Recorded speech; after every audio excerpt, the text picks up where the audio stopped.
Hey, I'm Mel. And I'm Andres, and you're listening to Mixtape, your favorite Afro-Latin podcast. What She Said. Gózalo, que cuando goza mi negrita eso me hace feliz. Today's single title is inspired by the song Negrita, which translates to mean Dear Black Woman or Little Black Woman by La 33. You'll learn today why it is open to interpretation.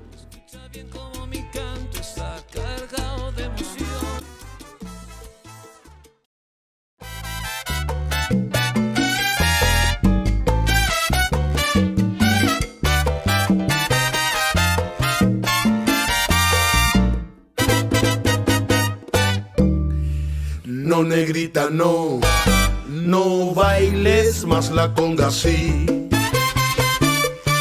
No, negrita, no. Today, we're listening to the classic Cuban song Negro de Sociedad, performed in this 2019 version by Alexander Abreu, featuring Bobby Allende and La Conga de los Hoyos.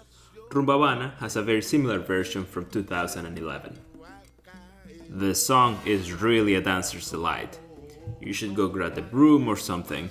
You're gonna wanna dance this song. As for the story, un negro de sociedad, or in other words, and in a rather classist way, a respectable black man, begs a black woman to stop dancing in the way she is because he probably can't resist it and people may start doubting of his social status. He says, toda la argumentación de negro fino se me va a caer. If you are interested in knowing more about songs and artists, keep tuning for our Where You Listening series. Welcome to our third single. This is Mixtape. Before diving in, let's have a shared understanding about the state of knowledge around the word negrita. Literally, it might mean little black woman or black girl. In slang, it might mean darling, sweetheart, shorty, or shawty. Contextually, in an article called Slippery Semantics, Race Talk and Everyday Uses of Racial Terminology in Puerto Rico, Isar Gadru says, it is a well-known fact among scholars of race relations in Latin America that racial terminology is highly situational and intimately linked to context of usage. Negro, for example, often carries a pejorative connotation because of its association with slave status. Yet, in certain interpersonal exchanges, such as the one described above, it can also be used to mark racial solidarity or sameness among those who openly identify themselves as black. Nonetheless, in other instances, the use of negro or its diminutive form negrito or negra, negrita, may communicate affection and intimacy regardless of the skin color of the person to which it refers, but not regardless of the relationship between the speakers. Which meaning is to be ascribed depends on who says it, how, and when. Culturally, in The Subtle Degradation of Black Women in Latin Music, Nicole Alvarez discusses how bachata, salsa, and merengue are all dominated by male musicians, and these male musicians have traditionally set the standard for how Black Latinas, morenas, and negras are portrayed through music. For instance, hypersexualization, attraction, lust, aggression. There are exceptions to this, like the recent episode of Were You Listening? Mi Negrita Me Espera. This song is about a man who wants to leave out of his own volition because he cares for his love interest and because he wants to be a good man. The man sees his negrita as someone he respects, his partner. He respects his negrita's womanhood because he sees his own blackness reflected in her.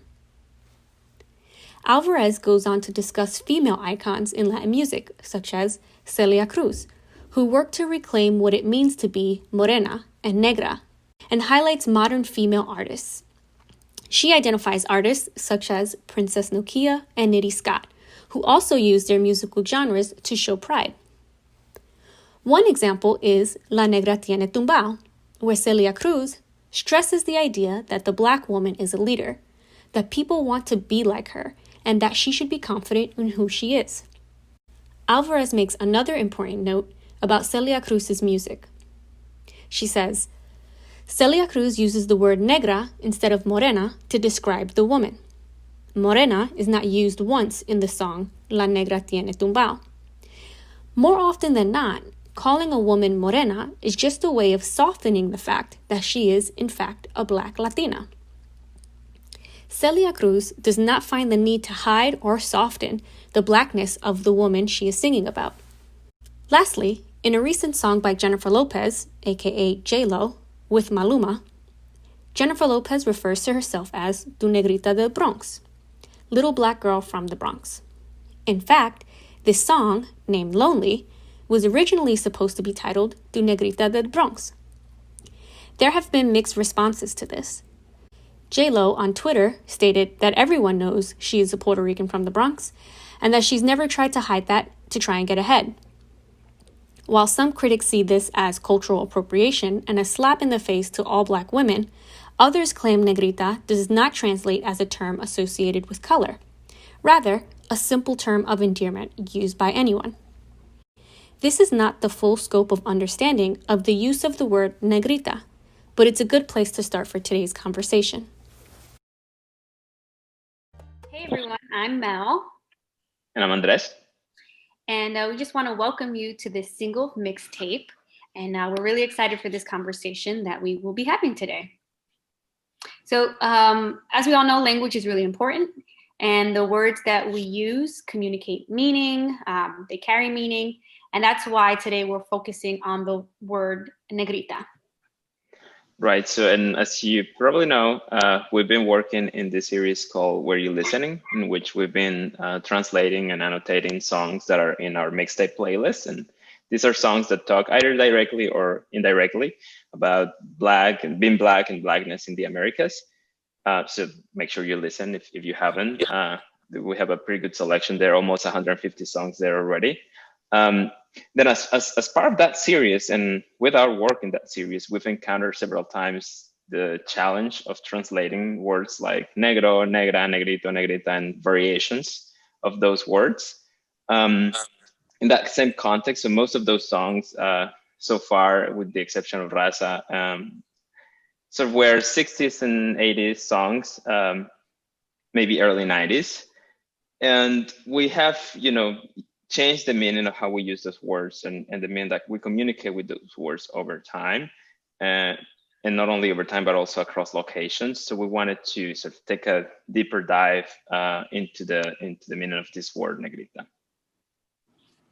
So to do that, we have our important guests with us. We have Briana, and we have Andrea, and we have William. So thank you for being here with us. Right. So Briana is a dear friend of mine, of course. She works in clinical research coordination in the University of Chicago. She lived both worlds. She is a native of St. Louis, so she spent a whole lot of time there. But she also lived in Cali, Colombia for a year, where she experienced the culture. So she has both experiences of the word, both in the US, but also in the Latin American country, in particular case of Colombia. Andrea is also a dear friend of mine. We met when we were both in grad school and WashU St. Louis. Shout out to WashU St. Louis. She's now an assistant professor of women's and gender studies at the University of Michigan. Congratulations to you, Andrea. You're a great researcher, so I'm very happy for you. And her research focuses on the intersection of transgender studies, Latinx studies, and feminist studies. William is a PhD candidate in the Department of American Studies at the University of Kansas. His research currently focuses on Black ethnics and the construction and social reproduction of Black American racial identity discourse in the public humanities.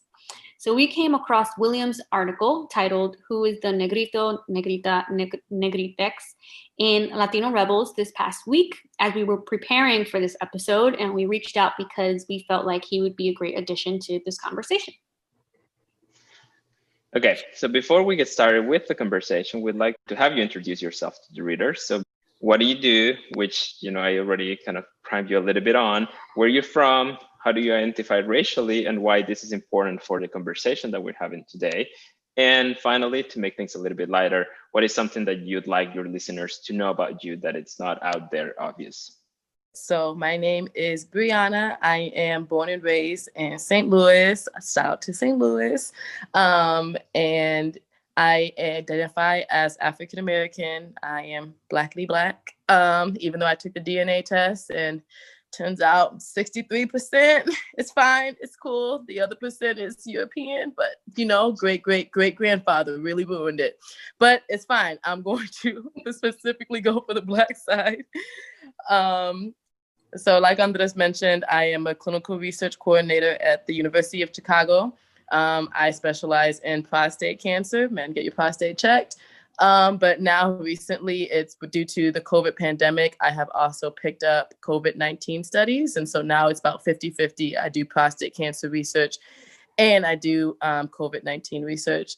Something many people don't know about is that the amount of different things I got to do in Cali, Colombia. A fun fact is I actually never really traveled prior to maybe 24, 25 years old, which is crazy. But after that, I had the opportunity to finally live my dream and go travel. So I finally went to South Korea. I have a twin sister who lives there and I got jealous. And so I actually ended up in Cali, Colombia, where I had a lot of help from Andres to live there and live in Cali and train under CMR, learning salsa caleña. So that's been always a dream of mine and it's been really fun.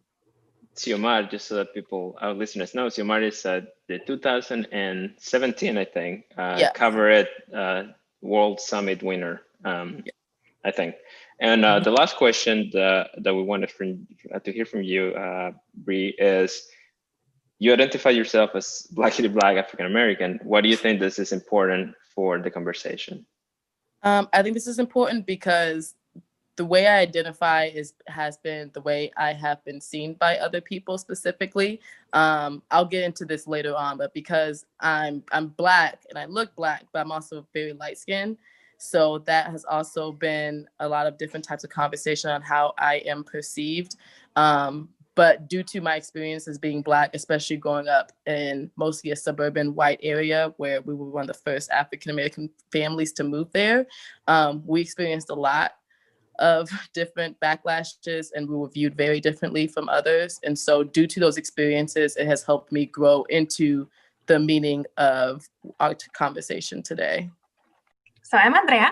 I'm from Providence, Rhode Island, and I would love to talk about Providence if we have time later. As Andres said, I'm a professor in women and gender studies. I'm an anthropologist by training, so my PhD is in anthropology, but my work is at the intersection of transgender studies and Latinx studies. How do I identify? This is a complicated question for me. So I'm just going to dive into the meat of the conversation. So my mom is Italian American, aka white. She's super light skinned. She has blonde hair, green eyes. People are always surprised when they see her and realize she's my mom. And I'm just like, do you not know it takes two people, to procreate? So my mom is white. My dad is from Colombia. And in Colombia, he's regularly read and referred to as negro, moreno. He's darker skinned, but he himself does not identify as Black. So for me, it's really important, in general, to connect with my ancestors. I really greatly value my Afro-Colombian heritage and my Indigenous heritage. And at the same time, I think it's really important for me to acknowledge that in the US, I'm not read as Black, I don't think, and thus I'm not treated as Black. I don't have to deal with the structural and interpersonal anti-Black racism and violence constantly in my everyday life. I think in Colombia, I've been called morena, I think mostly because I don't straighten my hair, and there's a lot of pressure on women in Colombia to straighten their hair. Lots of people have straightened hair, it's a thing. But in the US, I think it's important to recognize that I have non-Black privilege. I've seen how the invisibilization and kind of harm that it has caused Black Latinxes in the US when non-Black people identify as Latinx. There's the J-Lo example, which we'll probably talk about. There are a lot of examples in academia because academics are super weird. So to answer how I identify, I wish there was a word or a category that was honor my Black and Indigenous heritage and also have non-Black privilege.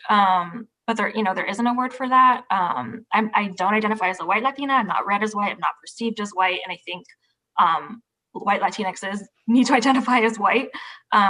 So I guess if I were to pick one category, I just identify as Latina. I think I said earlier that I'm the first in my family to graduate high school. Which maybe isn't fun or interesting, but I have pride and, first gen pride. So I found that extremely interesting because that makes you a lot, it's a lot of firsts that come after that then. Oh, yeah. First college, first PhD, first professor, it's a lot of firsts. Pretty impressive, Yeah. Andrea. My name is William Garcia-Medina. I am currently a lecturer in the Department of Latino and Caribbean Studies at Rutgers University in New Brunswick. I teach Caribbean history and Caribbean culture. I am also a doctoral candidate at the University of Kansas in the Department of American Studies with a focus on Black public humanities. I'm currently a McDermott intern at the Dallas Museum of Art for the School and Youth Program. And I clearly identify as Black. I think that's important for this conversation because, it's not until I'm 10 years old until I meet my cousin, who's a Black boy. It's the first time I see someone who's Black speak Spanish. Prior to moving to Puerto Rico when I was 10, I was born there, but I moved on and off when I met my cousin, Jonathan, who was very similar age. He was like 9 or 10 years old as well. And I see my cousin who comes in to visit us. I had never seen a Black person speak Spanish other than, I've never really seen that before in my life. So it was really interesting to kind of go back to Puerto Rico and see Black people talk Spanish. The moment when I started realizing a lot of my Blackness was more when I moved back to Puerto Rico again when I was 20. When I started seeing, like a lot of non-Black people in television. There were no Black people anywhere in media. Students would say a lot of racist comments in classrooms. There were you start seeing the socioeconomic reality of Black people in Puerto Rico. And then that's when I started looking at my phenotype a lot differently. And so for me, identifying as Black is very much part of the conversation, even though I'm what you would consider a mulatto in Puerto Rico, but it's still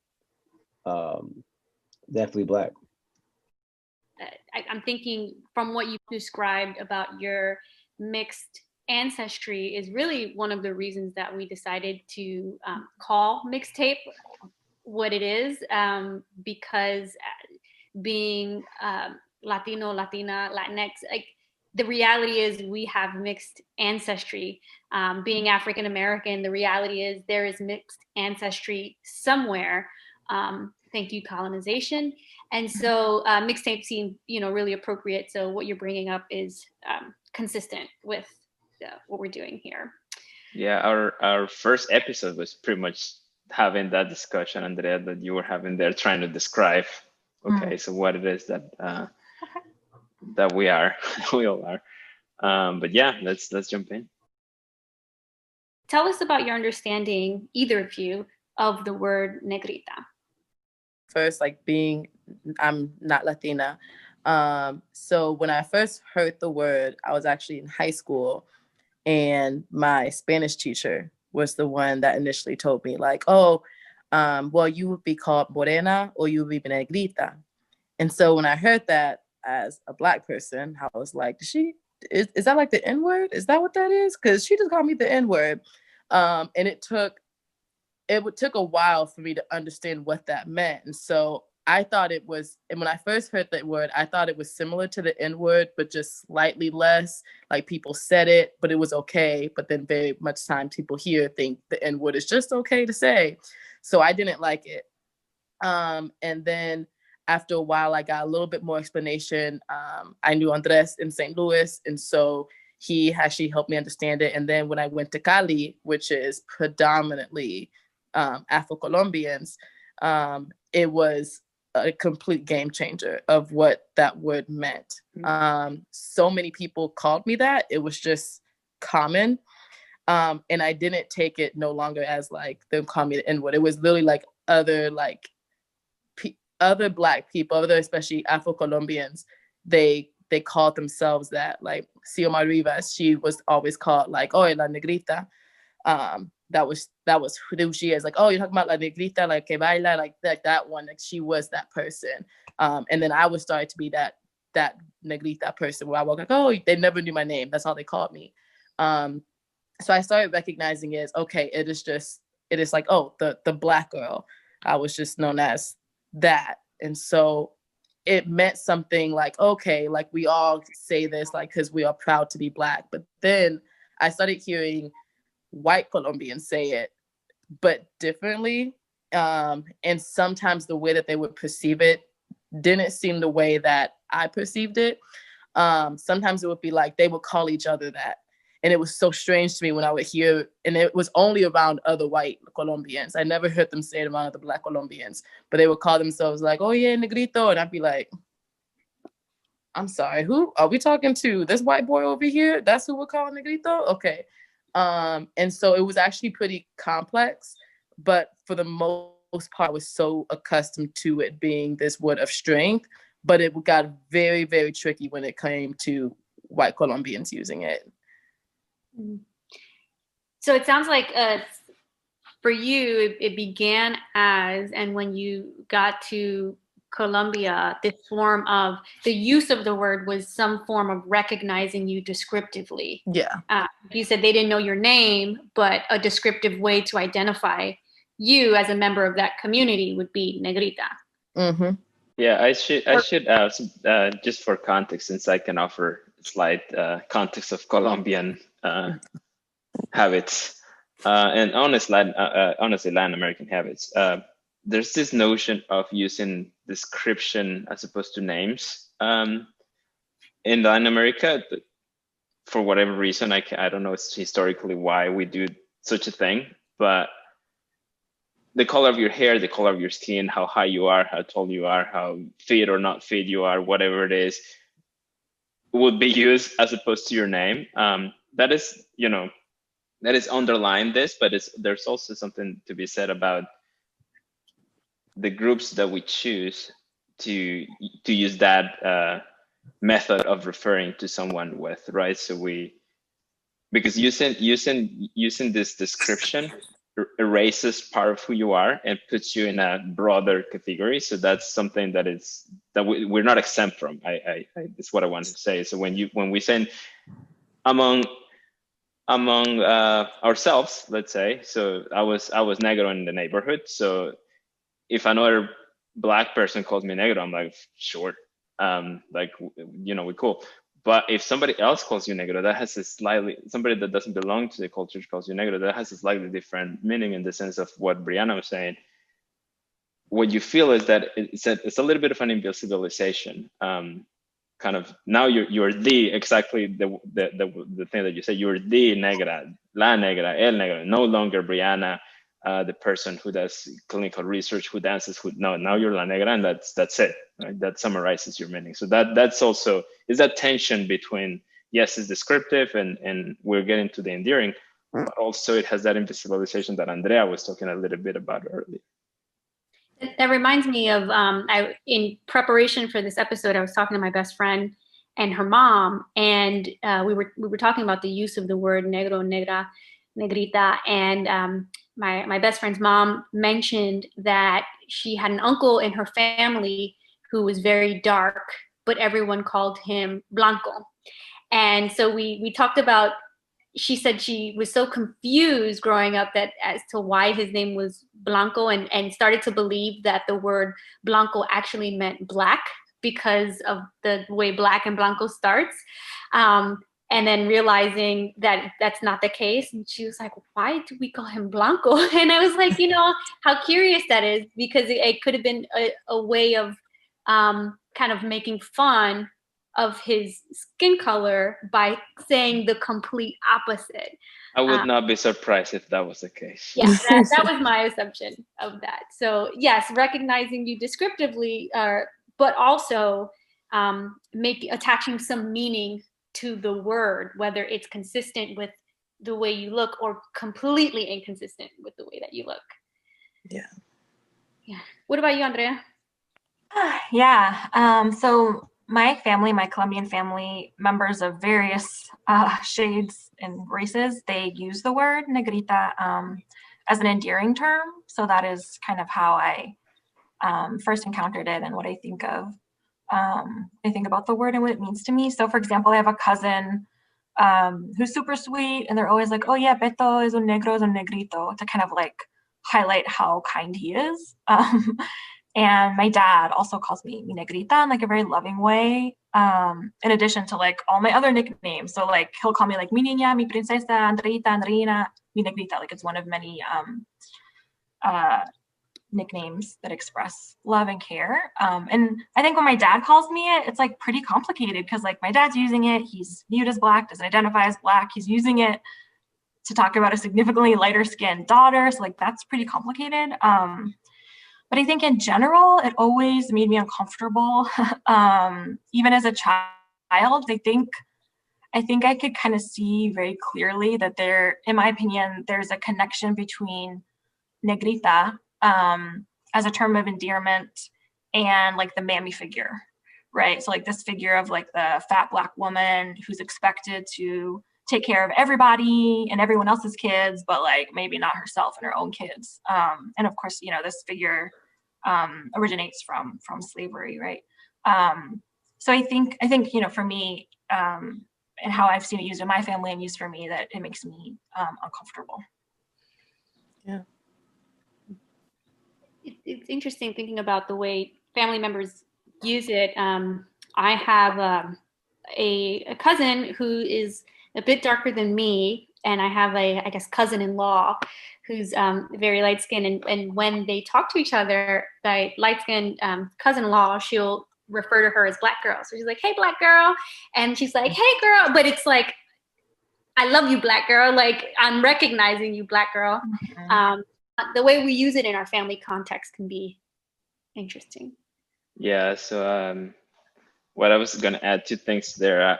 I was remembering as Andrea was saying, all the nicknames. My mom is, so my dad is the one that it's on my side, the one that would be thought of as negro in Colombia.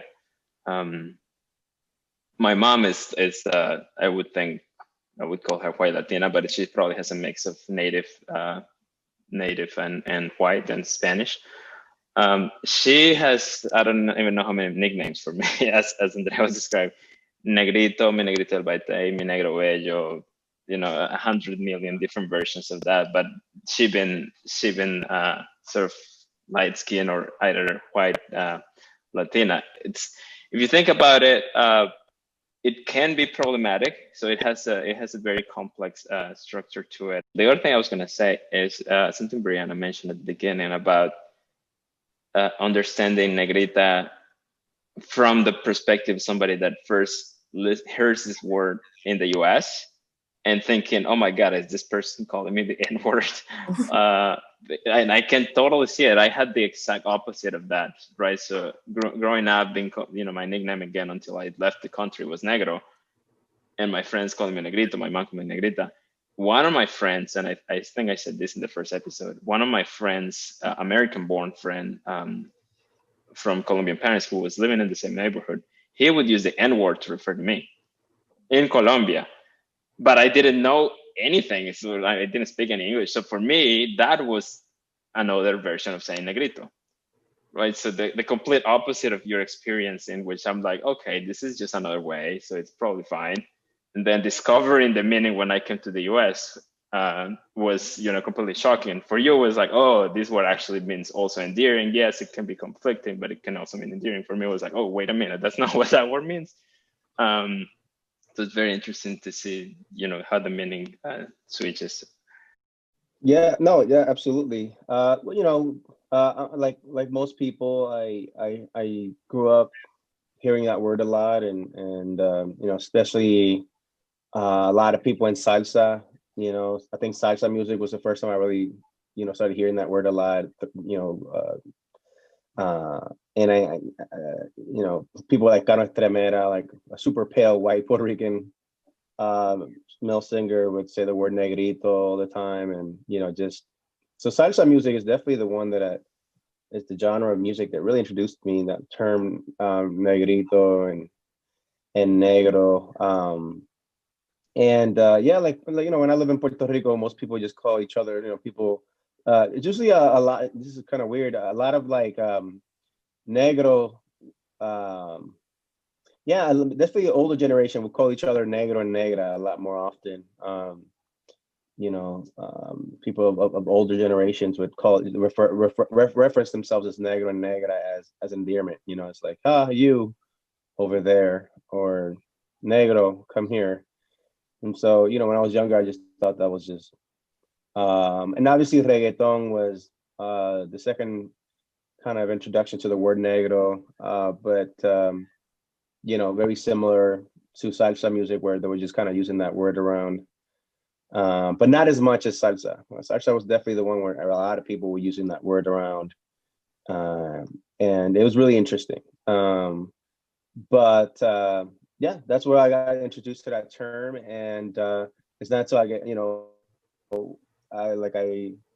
wrote in my article where I was in the classroom with my good friend colleague, and he's using the word negrito, and the professor says, he stretches out his hand to his side, and as if he was measuring a child, and asks, was he this high?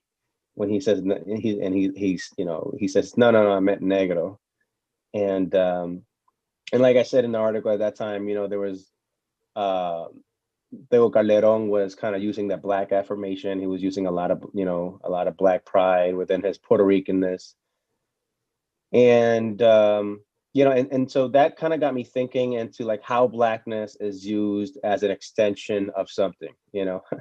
So blackness is always kind of used as an extension of some kind of ideological system.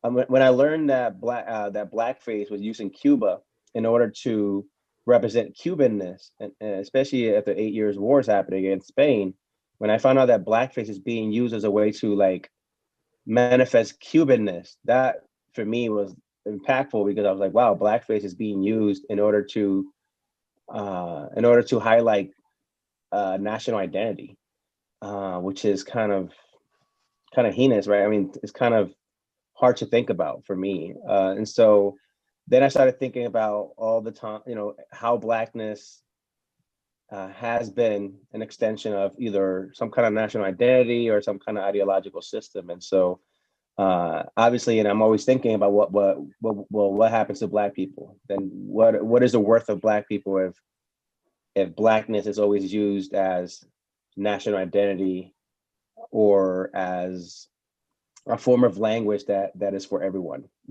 because it represents something supposedly in our blood, even though we know race is not biologically real. We use biological metaphors to refer to African blood, which is like, no microbiologist is going to affirm that, which is impossible. But it's physical if it's based on social relations, right? I mean, race can be real if it's based on what humans do to each other. But so when we've kind of created a really interesting myth around African and indigeneity and all these other belief systems that affects Black and Indigenous people. And so I'm really happy to see this generation kind of stepping up and saying, we're kind of tired of this. I also had another, moments where I went to New York and I saw like non-Black Puerto Ricans do spoken word and use the word negro, and mi pelo es kinky, and my hair is kinky, and this, and I'm looking at this person, I'm like, no, it's not. I don't know what you're talking about. No, it's not. Like, I don't know what you're saying. And so it becomes, I think this generation is a little tired of Blackness always being an extension for anything and everything else except for Black people. So we're trying to make sure that Blackness can be an extension for Black people first before it's an extension for anything else. William touched on something that's very important, I think, because it's something that we've been using in the podcast with the Where You're Listening series precisely, is the fact that salsa music, in general, Latin American music, Afro-Latin American music, I would say, use this language of, especially the Afro-Latino artists use this language to for a lot of meanings, sometimes to make fun of themselves, sometimes to be proud of themselves, sometimes just to describe life as a Black person in Latin America or in the US.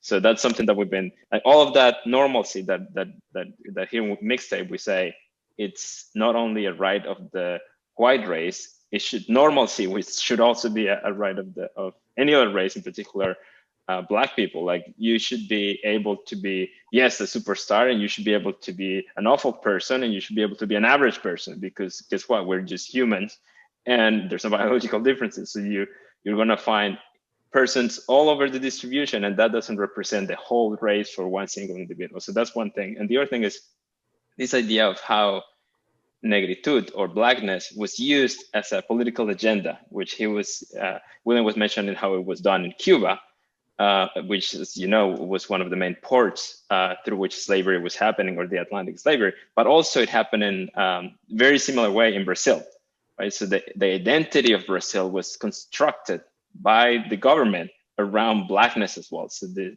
embracement of samba and African and Afro-Brazilian culture was thought of.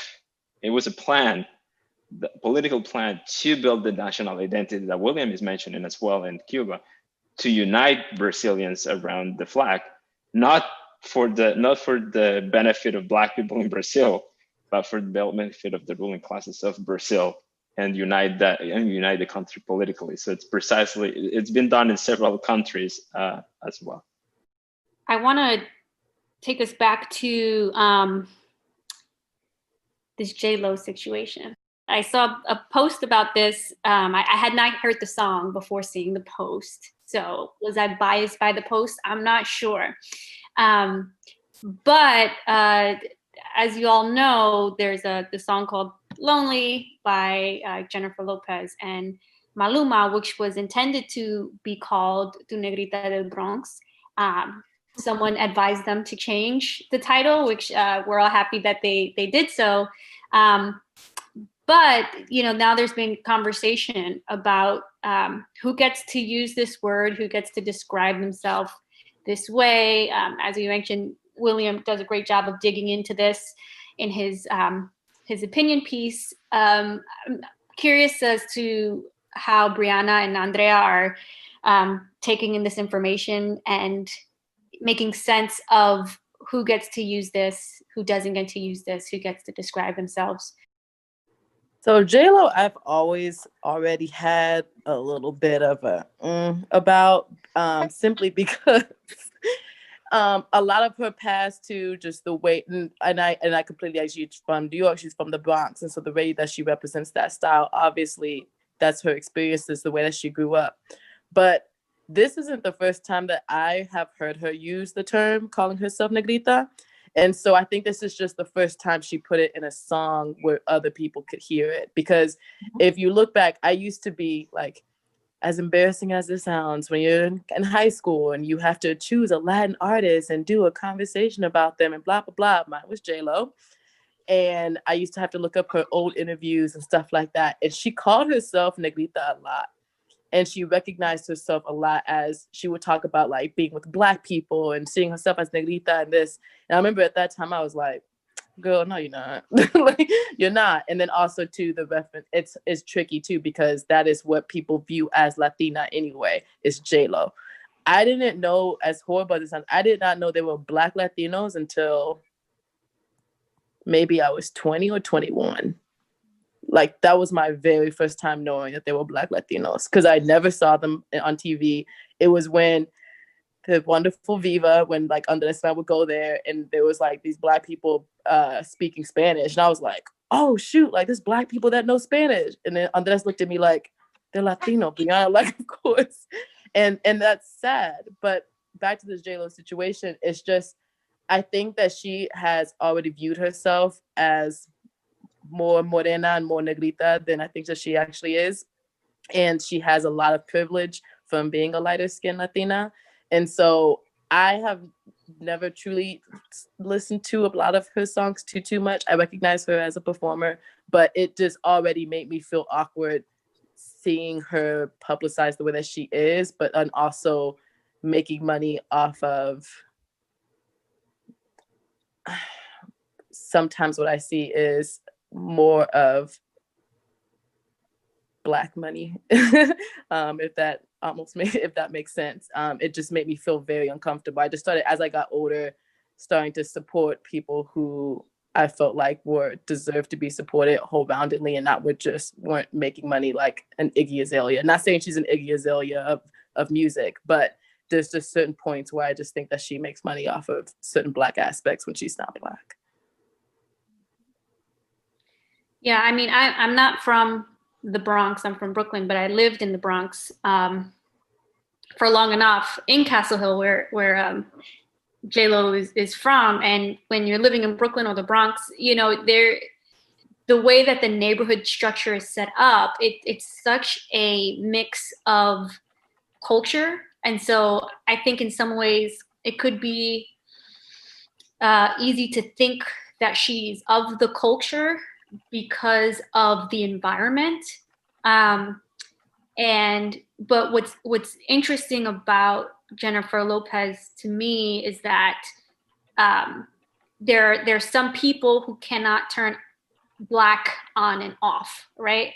And she's perfectly capable of turning Black off, or Negrita off, right? When she's playing a role in a movie and she plays the Italian, or she's in a role in a movie and she plays the white girl, right?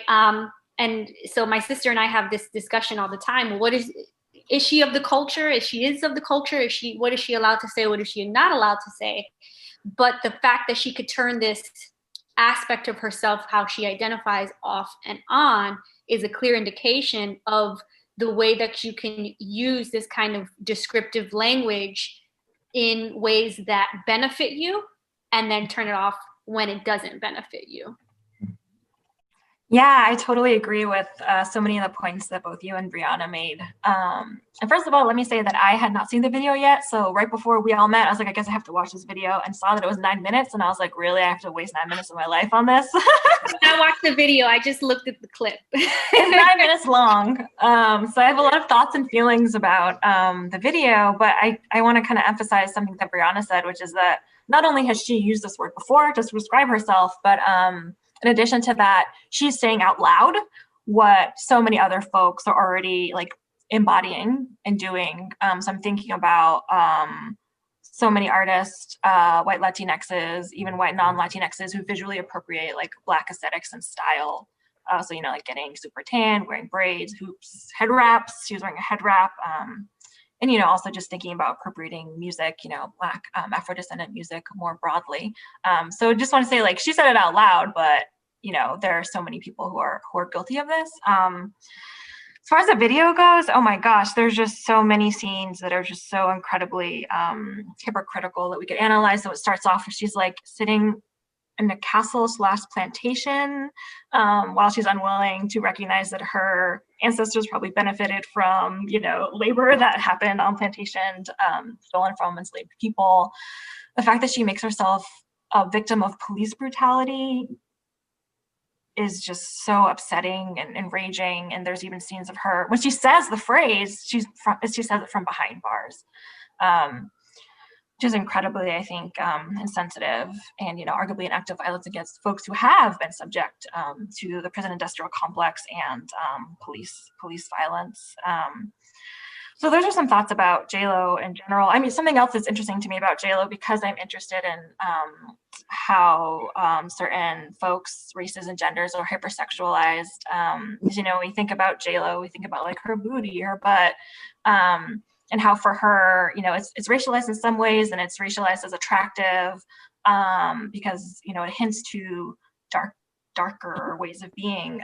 But, you know, if she were Black and had a big butt, then it would very quickly kind of tip over into grotesque. And there's very much a relationship between like what is grotesque and what is attractive. But, you know, I think it's interesting to think about where she falls on that because of her whiteness. And then lastly, I think when we think about rules about like, you know, who can use this word, you know, now we're having this conversation because of this music video. I think it's, you know, it's important to think really critically about who's saying it and who they're talking about, like, you know, as we've already talked about. And I do think it's true that, you know, as we've also talked about, that the race of the the who is not always clear cut, especially in Latin American context. And, this is something that's regularly acknowledged, like in discussions about race in Latin America, there's this kind of discourse that like, oh, race is more fluid and contextual in Latin America than it is in the US because of the one drop rule here. And while yes, like I think that's totally true, I also think that there's a lot of unexamined, as Mel was pointing out a second ago, there's a lot of unexamined colorism and anti-Blackness in that narrative. Because when we're saying like, oh yeah, race is really contextual, it can change, it depends on X, Y, and Z, it totally fails to acknowledge and erase those folks, excuse me, not us, so I want to recognize my light skin privilege here, those folks who are unambiguously like always Black, right, as Mel's saying, cannot switch it off. So kind of, I think that narrative undermines the existence and the relentlessness of anti-Black racism in Latin America. I think much like, as William was saying, the myth of the kind of triracial mestiza democracy, why it's so dangerous. I mean, there are a number of reasons, but one of the reasons is that it allows people to say, oh, well, we're all Black and we're all Indigenous, so that they don't have to confront their the ways in which they engage in and perpetuate anti-Black violence. Yeah, I think when I think about before we started our episodes, one of the things that I felt that, and Andres, you can tell me if you remember me saying that, I felt like we really need to challenge, what does it mean, what does our proximity to Blackness mean to us, right? What does that mean for who we are or how we've thought ourselves to be? What does that mean for now the way people see us if we recognize our proximity to Blackness, specifically for those Latin Americans or Latinx folks who present as Black and have been told their entire life, you're not Black, you're Puerto Rican, or you're not Black, you're Cuban, or you're not Black, you're Colombian. What does it mean for us now to really lean into that? And it's hard. In my family, we didn't use the word negrita, as I just mentioned. We use the word negro a lot. My uncles are very dark, and we use it as an endearing way. And so everybody was comfortable saying negro, but for the women who were not quite as dark as my uncles, but Black, the women in my family were not called negrita. And I don't know if you all are familiar, but there was a series called Celia that was on a couple years ago. And my family and I, we watched it together, and Pedro Knight calls Celia negrita, mi negrita, and my dad fell in love with calling my mom negrita.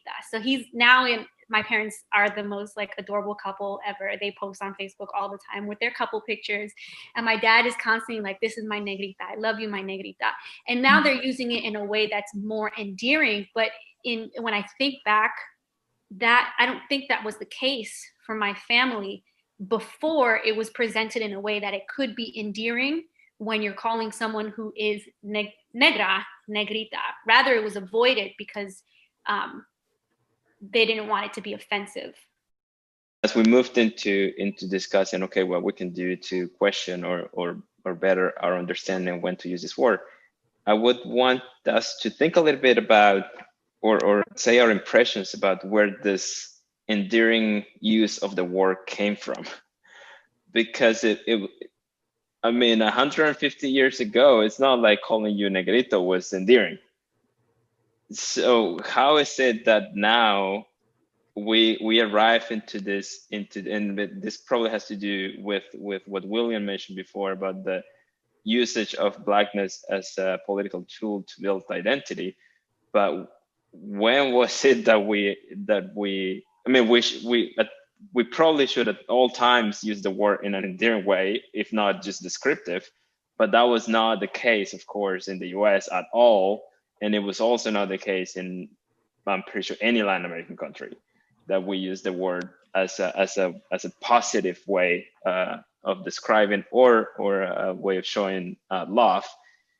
How is it that would transform into an endearing term, and that how does that illuminate the ways in which we are allowed to use that word and who gets to use that word? Because sometimes I feel like a little bit of the discussion is, well, we're all Colombian, we're all Puerto Rican, we're all Cuban, so we can use it. well, you're forgetting where that word came from, and who were the ones, the human beings that were actually the embodiment of that word and what they were exposed to. I kind of wonder, once again, speaking as the non-Latina in this group, if it comes from like possibly similar to like with Black African Americans, the way that many Black people, and it still goes back and forth in the argument on Black people using the N-word. But the argument is the reason that Black people use it is as a form of endearment to take back the power from the people that originally gave us the name N-word. So then by us using it, we're taking back the power. Now, everybody has their own different personal opinions behind that and whether or not they are okay with that or not. But in this case, I kind of wonder if that started to happen as well too, in which many Afro-Latinos possibly started to use the word like, okay, they use that as a derogatory name, but now we're going to say we are proud to be Black. And so we are going to call ourselves negritas, negritos as a term of like, we are proud of it and as a term of endearment. I'm not completely sure, but it's so. I mean, I think it has truth to it, because as I was saying, in my neighborhood, for instance, until a while, maybe I was 12, or no, not 12, probably 15 or something. I was the El Negro, no, the only Afro-Latino. Then at some point, another Afro-Latino moved into the neighborhood. He never got a nickname, so he was David, whom I shouted out in one of our Where You Listen episodes. But his name for me was Negro. So that was, and it felt fine. It was, I mean, I think that was when it felt the best is when he would call me that way. But it's even among ourselves. I think that's what you're saying. So we're claiming back, and I'm not even sure if we're necessarily consciously claiming it. It's just that we started using it, and maybe that's what you mean. We started using it in that other sense of the word. Yeah. Yeah, I think it's so important to recognize how people reclaim words that were previously derogatory to make them empowering. So I don't know the history, but I think in my first or second answer, I talked about the mammy figure and how, for me, I see a connection between the mammy figure and the way in which, especially women, are called negrita as a term of endearment, because the notion that like black women should be caring and take care of everybody. So for me, whenever someone is called negrita, to highlight how like caring and like loving they are, I always think of the mammy figure. And yeah, I think it's such an interesting question, Andres, because I want to like challenge you a little bit. In something you're saying like, clearly back, when there was slavery, it couldn't have been an endearing term because Black folks were so dehumanized and viewed so negatively. But I think that there are just so many contradictions around racism and anti-Blackness and enslavement that I think it's very possible that while white people thought Black people were disgusting, they were also still associating them with care. And still using negro, negrita as a term of endearment. And I was thinking about the contradictions when William was talking about his incredible piece and the example that he starts the piece off with, and thinking about negrito, like the diminutive, I don't know how to pronounce that, the ito that we add to the end of words. And I know that it's a very like Latin American, like Latinx cultural thing to like make things end in little and then it's like cute and caring. But I was thinking about how we use negrito, negrita as a way to be infantilizing, right? And when we think about men, it's a way to be, emasculating in particular, and how we infantilize Black people. But then I was thinking how while we infantilize Black people, we also don't let Black children be children. And we force Black children to grow up more quickly. Like that's a contradiction that is real. So I think that maybe even while people openly detested Black folks, they still use the term in an endearing way, just like we see in popular culture. While we openly detest Black folks, we still appropriate all of their culture and love it. So I just wanted to add that. Yeah, I agree completely. There's a huge contradiction there where we use it back then, and they were using, Black women as the caring figure for their children. Obviously, that there's a connection there between caring and being Black. So I completely agree with what you said there. Well, my comment is going to be based on what Melissa said, is that we need to revisit, reinterpret the history of the Americas through a Black lens. And because it is so important, because what that does is it allows us to reinterpret how we think we understand things of the past, and kind of create, educational tools and conversations around that to change it. Because, I think Juan Flores, may he rest in peace, a great scholar, wrote about that, the United States is always dichotomized with the Caribbean, Central and South America. And he sought to change that because he found a lot of similarities between, North, between the hemisphere. And I agree with that because, we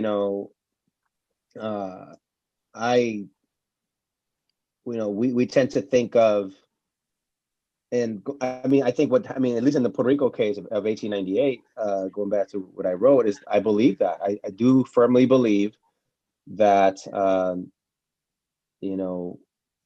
that after the U.S. invades, or when, many countries in Latin America are gaining their independence from Spain and dealing with the United States and their informal means of empire, especially with their manifest destiny. And I think that we start to try to understand ourselves, right? Going back to La raza cósmica, or trying to really what does it mean to be us? What does it mean to create literature that's not from Europe or the United States? What does it mean to be us? And I think that's something that many elites have been kind of in the forefront of creating, that us. Who are we in the middle of being in the middle of colonialism and creating our own coloniality, our own issues, and so we've created a narrative that, going back to what we've said a couple of times already, is there is a political, in the comments in Facebook, a lot of people, their comments is oh no, this can't be true because we have African blood, grown people, people with I've even had people with PhDs say those things. We have African blood. We just have so many myths that we just have to really work hard to demystify. We re-examine how we think we understand things from a Black-centered experience, and I think that's what Melissa's been emphasizing. And I definitely agree with her. How does this look like from a Black perspective? And that's really hard for people to do because they still believe in the mestizaje myth, because the difference between us using negro, negrito, and how we use is that for us it's a little more, I would say it's very difficult because we still believe that we are racially mixed, and we still think that race is not a biological metaphor. We still think that race is actually real, that it has to do with blood, and we still associate race with biological determinism. We still do. I get that comment all the time. And that's why when I teach at Rutgers, I make sure to teach what is race, what is not. And I spent 2 weeks, talking about race and defining race before we even get into Blackness, because they still think that race has to do with blood and DNA, and that has to do with the Spanish, who used pureza de sangre, the purifying of the blood against the Moors and the converto, and the Jewish convertos in Spain. So they've been using that kind of biological metaphor for a long time, and it definitely got solidified after eugenics and pseudo history around race. But we still believe in those things, and we use that as a way to kind of consolidate our identity, like you said, around creating a political movement that says, oh, we're not white or Black, because that would mean that we are the United States. We have to be Black, white, indigenous. We have to be a mix. And so I think a lot of people, I think that something happened in society in the Americas where different people did get together and reproduce and do things, but we're using a really white supremacist framework to understand it. Like I was explaining to someone that mestizo is not the same thing as mestizaje. Mestizo is the group who's racialized in that way, and mestizaje is the white supremacist, Vasconcelos, cosmic race understanding of how you interpret your mestizo. mestizo identity. And so they're not the same thing. The same thing as here. Like things happen in the Americas, sure, but we just need to stop using a white supremacist framework to understand who we are, and using pseudoscience like it's in the spirit, it's in my, I'm Black in the inside. And we need to like educate people and explain what is race. Race is is based on social relations, it's based on politics, it's based on the economy, it's based on power relations. It's not based on biology. If you want to talk, ancestry and culture, ethnicity, we can have that conversation. And I think we can use that in a K-12. We need to use that in public humanities spaces like libraries, museums, and bodegas. We need to have that conversation with everyone. And I know it's difficult, but at least those of us who are in positions where decisions are being made, we need to emphasize that, that mestizaje myth needs to go. It just needs to be eradicated. We need to, and then once we do that, we need to see things from a Black perspective and many perspectives. But for me, that's the biggest issue that we have, because if you look like, if you're like a white Puerto Rican and you look like Ricky Martin in the 1930s, your experience is not going to be like Juan Hernandez, who was a Black Puerto Rican actor, who was a pioneer of the African-American film industry. So your experience is not going to be like, that's not going to, every Puerto Rican is not having the same experience in the United States. Every Cuban is not having the same experience in Cuba. Every Puerto Rican is not having the same experience in Puerto Rico, right? We need to just kind of re-examine everything. I think my only opinion on this would be like, it kind of like his conversation, it kind of reminded me of like, okay, like how do we get this to start over? And when I think back, when I was in Cali, the way I got to live there was I was a teacher. And so I taught English and I taught biology at a colegio. And it was a private school, very bougie, very expensive for Colombian standards, and extremely white. And I was one of the only 2 Black teachers there. And I was the American one teaching English. And the other one, she taught history, but she was Colombian and she taught, of course, in Spanish. And I remember too, like when I started working at that school, there were only 2 Black people in my classes. And I had a class of 180 students. And they would call him negro, negrito. And I remember having a conversation in class because they knew in my classroom, I felt uncomfortable the way that the kids were using it towards him, because I felt like he was obviously viewed as different, and I could tell by the way that he was being treated. So I told, like, in my classroom, they're not allowed to use it. And there was this whole big thing, and they're kids, but like, middle school kids had this whole argument on why they could use it, because it was different in the States. They would use, then sometimes they would call him the N-word because they were in English class. So they were trying to call him that. And it was just this complicated thing. And I remember trying to have a conversation with them about it. And during Black History Month in February, I made them celebrate it. And it's crazy too, because like there's Black History Month in Colombia as well. But it wasn't very well celebrated in the school, at least in my school. I volunteered at another Black school there as well. There it was celebrated, but in my school, not very much. And I remember having a conversation about this, about Black race and things such as that. And this kid came up to me, I remember after class, the only Black kid that I had. And he was just like, I never knew about this. And it shocked me to think, I'm like, what are you learning in history? But similar to like in which like the way that we grew up too, like it's sad that he had to learn about slavery from the American teacher, but slavery in Colombia and slavery in Latin America. I just think that starting from a younger age, I feel like is when kids kind of have to start getting a better understanding of this, because the way that I feel like many kids learn the word like negrito, negrita initially is from, of course, family members and songs, similar to like the way I learned like the N-word. Still very different, obviously, but like I learned it from songs, and I didn't get a better understanding into it until I was older. I would add that white Latinxes need to recognize that they're white, and non-Black and non-Indigenous Latinxes need to recognize that they have that privilege, those privileges. And I'm a professor, and so many times someone would tell me like, oh, there's this like other Latinx professor, you should meet them. And I'm like, oh, yay. And then I meet them and then they're like super white. right? So, you know, and then they like those people are like touted as like, oh, like we're so diverse. I'm like, is it really diverse if you're like a very white, you know, Latinx person?